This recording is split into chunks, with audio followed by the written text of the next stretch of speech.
respected Minister A.T. Mondol ji,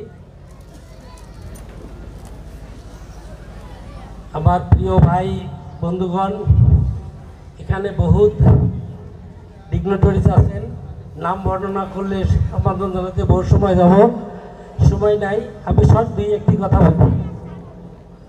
সত্যিকারে আজকের এই এবারবন এক্সেলেন্সি স্কুলের ওপেনিং ফাংশনে এসে আমি খুবই আনন্দিত এবং সঙ্গে আমি ধন্যবাদ জানাচ্ছি এই স্কুলের ম্যানেজমেন্ট কমিটিকে, বিশেষ করে এই স্কুল গঠনের মূলত যে ব্যক্তি, যিনাকে আমি এই অঞ্চলবাসীর তরফ থেকে অনেক অনেক ধন্যবাদ জ্ঞাপন করছি, যিনি আজকে এই অঞ্চলকে, এই পিছপড়া একটা জায়গাকে উন্নত একটা জায়গার সঙ্গে মিশানোর জন্য ওনার প্রচেষ্টা উনি প্রয়োগ করেছেন। শুধুমাত্র আমাদের এই অঞ্চলের মানুষের একটি করণীয় থাকবে, এখানে আমরা যেন ওনাকে সহায় করব। কি দিয়ে সহায় করব? আমরা শুধু আমাদের বাচ্চাকে দিয়ে সহায় করবো এই স্কুলে পড়ানোর জন্য। তাতে লাভ হবে আমাদের অঞ্চলের এটাই যে আজকে আমরা আমাদের ছেলে মেয়েকে শিক্ষার জন্য যেভাবে অন্য জায়গায় পাঠাচ্ছি এবং অর্থ খরচ করছি, আমি নিজেও ভুক্তভোগী। আমার একজন বাচ্চা আমি হোজাইতে পড়াই 2 বছর যাবৎ, প্রায় বছরে 3-4 লক্ষ টাকা খরচ হয় এই পড়ানোর জন্য, ফার্স্ট ইয়ার সেকেন্ড ইয়ার। হয়তো আজকে যেটা আমি শিক্ষা পদ্ধতি এই স্মার্ট শিক্ষার মাধ্যমে দেখতেছি, এখানে হয়তো তেমন কোনো শিক্ষা এখানে নাই, কিন্তু ওখানে আমাদের প্রচুর পরিমাণে অর্থ ব্যয় হয় এবং চিন্তাও থাকতে হয় যে বাচ্চাটা কিভাবে খাচ্ছে, কিভাবে ঘুমাচ্ছে, পড়াশোনায় কি করছে এবং তার অসুখ শারীরিক স্বাস্থ্যর কিভাবে চলছে, ডেইলি একটা করে চিন্তা আমাদেরকে ঘিরে রাখে। আর তার চাইতে উন্নত মানের শিক্ষা দেওয়ার জন্য এটি মন্ডল সাহেবের ওনার অনেক তীক্ষ্ণ বুদ্ধির দ্বারায় এই অঞ্চলে এই ধরনের একটা স্কুল উনি যেই জায়গায় করছে, আমি তার জন্য ওনার সুস্বাস্থ্য কামনা করছি এবং সমস্ত জনসাধারণকে ওনার সুস্বাস্থ্য কামনা করার জন্য আল্লাহর কাছে প্রার্থনা করবেন। যেন ভাই, বহুত মানুষের টাকা পয়সা থাকে, বুদ্ধি থাকে, কিন্তু প্রয়োগ করার ক্ষমতা থাকে না। আমি কালকে মহেন্দ্রগঞ্জের একটা রাত্রের মধ্যে একটা লোকের কাছে আমি এটি মন্ডলের কথা শুনছি, যেমন একটা দিন ছিল এটি মন্ডল যখন ইঞ্জিনিয়ার পাস করে আসা শিলংয়ে একটা মোহরির জন্য উনি অ্যাপ্লাই করেছিল কিংবা ডিপার্টমেন্টে, উনি মুসলমান মানুষ, উনিও ছিল, তায়ং নামের একজন ডাইরেক্টর ছিল। ওনারা ওনার কাগজ পাড়ি দেখি, ইন্টারভিউর অবস্থা দেখি ওনারা ওনাকে চাকরিটা পাওয়ার চেয়ে অনেক যোগ্য অর্জন করেছে।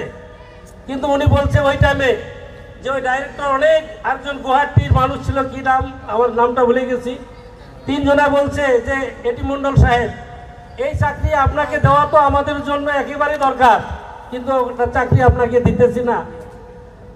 আপনার যেটা প্রতিভা, আপনার যেটা চিন্তাধারা, আপনার যেটা যোগ্যতা, এমন একটা দিন আসবে হয়তো হাজার হাজার মানুষ আপনার সহায় পাবে। কাল রাত্রে ওই কথাটা উনি বলছে, আমি এই ওনার সম্বন্ধে কিছু আলোচনা করার জন্য। আর সত্যিকারেই আজকে ওনার প্রতিভা, আমাদের ইলেকট্রিসিটি থেকে উনি মেঘালয় গভর্নমেন্টের পাওয়ার মিনিস্টারের আগে বহুত ছিল। আমরা সন্ধ্যা হওয়ার সঙ্গে সঙ্গে ট্রান্সফরমার বাড়িতে আমরা পয়দা করছিলাম, প্রত্যেক ব্যক্তি একটা করি স্টোপ্লেজার, তাই কত পাওয়ার লাগাইতে পারে। বাড়ির পাশের মানুষের লাইন থাকে না, টাইমতে টাইমতে উঠলে নিভে যায়, শুধুমাত্র তাও ফ্যান ঘরে নাই। আল্লাহর রহমে ওনার বুদ্ধিমতেই আজ ফুলবাড়ি নয় সারা অঞ্চলের পাওয়ার এত হাই পাওয়ার চলছে। প্রত্যেকটা বাড়িতে এখন এসি ব্যবহার করলেও কোনো অসুবিধা হয় না। তাই আমি আজকের এই স্কুল ইমিগ্রেশন ফাংশনে আমার অঞ্চলের মানুষকে বলবো, ভাই, বিদ্বেষী ভাবনা নিয়ে স্কুলটা যাতে চলে। আমি বহুত মানুষকে আজকে বলছি, ভাই, একটা স্কুল ফাংশন ইমিগ্রেশন আছে, আপনারা যান। কতগুলো ঘরোয়া মানুষ কয় ও ওটা লাভ, যাই খুলবে নিছে তার লাভ, আমার কি লাভ, এরকম বলছে। আমি বলছি ভাই লাভ নিজের সবারই আছে। এমন একটা প্রতিষ্ঠান এখানে গড়ানো হবে না, হয়তো আজকে আপনারা বহুত মানুষে যেগুলো দেখছেন এগুলো এর আগে মানে এখন পর্যন্ত এই অঞ্চলে প্রতিষ্ঠিত হয় নাই, তৈরি হয় নাই। এটা ফার্স্ট আজকে এই ফুলবাড়িতে দেখা গেল। এবং এই স্কুলের যারা শিক্ষক প্রত্যেকটা শিক্ষকের ডিগ্রি আমরা দেখছি। ভাই ইংলিশ স্কুল মেলা আমার জায়গা তৈরি হয়েছে ঠেকাতপুরি, বলে আইসো একটা স্কুল দেখে 4-5 জন বেকার ছাওয়া আছি, কয়টিন তারাই কি টিন নিয়ে আসো, কয়টা বাস নিয়ে আসি, ছাপড়া দিয়ে স্কুল তুলছে। কিন্তু এই ধরনের মডার্ন শিক্ষা দেওয়ার জন্য আমরা করে আমাদের নিজের চালানোর জন্য কিছু স্কুল খুলছি। অবশ্যই আমার অঞ্চলে কিছু মানুষ এখন একটু সজাগ হচ্ছে শিক্ষার প্রতি। আগে ইংলিশ স্কুল তো দূরের কথা, ভাত খাওয়া স্কুল ছাড়া কোনো স্কুল ছিল না। সবার দুনিয়া নাম আছে পড়ানি, কোন স্কুলে পড়ে, কয় ভাত খাওয়া স্কুলে, আমার সবা ভাত খাওয়া স্কুলে গভর্নমেন্ট স্কুল, আর একগুলো সব পড়ে ইংলিশ স্কুল। আমাদের গার্জিয়ান শিক্ষার সঙ্গে কোনো জড়িতই নাই। এমন সময় দেখা গেছে সবা পাস করে যাচ্ছে, ক্লাস 4 থাকি ফাঁস হয়ে যাচ্ছে, মাক কইছে মা আমি ফাঁস হচ্ছি, মা ওয়া শোনা নেই বোঝা নেই, নারী নিয়োগ টাকা দাবার দিচ্ছে। এত মতো খিলাইলাম, বললাম তুই খালি 1 হয়ে যাচ্ছ, আর মারো কথা আছে 4-5-7 হওয়া লাগছে, বোঝে না রোল নম্বর 1 হলে অবস্থা কি আর 7-8 হলে কি। এই ধরনের পরিবেশ আমার অঞ্চলে ছিল। তো আল্লাহ রহমে এখন মানুষ অল্প শিক্ষার দিকে অগ্রসর হয়েছে। আমি অনুরোধ করব ভাই, এই অঞ্চলের সমর্থ অনুযায়ী আমরা সবাই সহযোগিতা করা লাগবে স্কুলটাকে, যাতে এই স্কুল এমনভাবে গড়া হয়, এমনভাবে চলে এই জায়গায়। এটা সত্যিকারে একজন প্রকৃত মানুষ গড়ার স্কুল। এখানে যদি সবাই ভালোভাবে আমরা দেই, এমনভাবে কতগুলো অ্যাপ তৈরি করছে আমাদের বাড়ির থেকে। আমরা প্রতিদিন আজকাল সবার হাতে স্মার্টফোন থাকে, অ্যান্ড্রয়েড ফোন সবার হাতে আছে। যদি একটু নলেজ থাকে আমরা সবাই বুঝবো আমার সব কতটুকু পড়াশোনা করতেছে, সবার কি অবস্থা, স্কুলের কি অবস্থা, সব জানার সুবিধা থাকতো।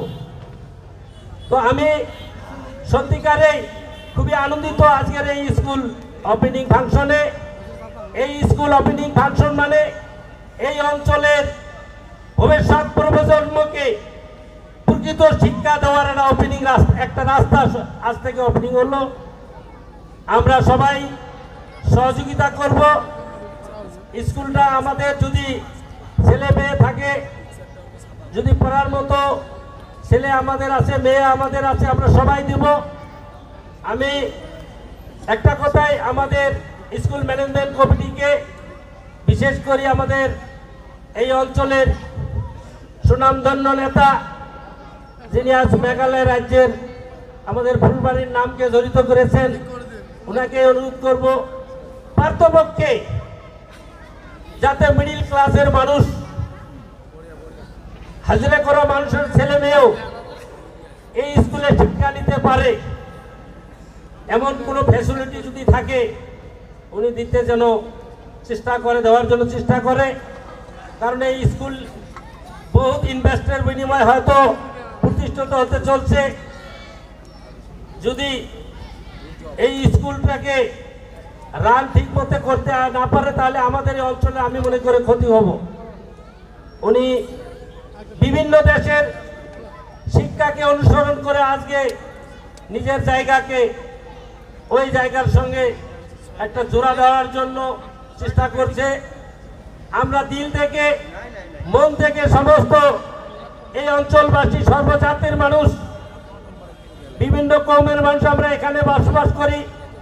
গারো, বাঙাল, বাঙালি, রাভা, কোচ, সর্বজাতির মানুষ আমরা এখানে আছি। সবাই আমরা ওনার জন্য আশীর্বাদ করব, ওনার জন্য দোয়া করব, যাতে উনি এই স্কুলটাকে এই অঞ্চলের একটা মেরুদণ্ড হিসাবে, শিক্ষা যে জাতির মেরুদণ্ড, শিক্ষা জায়গার মেরুদণ্ড এটাকে আসলে রূপ দিতে পারে, এতটুকু আমরা যেন দোয়া এবং সহযোগিতা আমরা করতে পারি, এতটুকু আশা আমি এই অঞ্চলবাসীর কাছে রেখে আমি সর্বশেষে ওনার দীর্ঘায়ু সুস্থ শরীর কামনা করে এখানে আমার বক্তব্য শেষ করছি।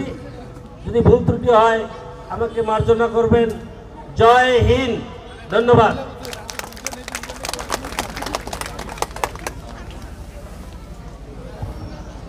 Thank you, sir, for your wonderful speech.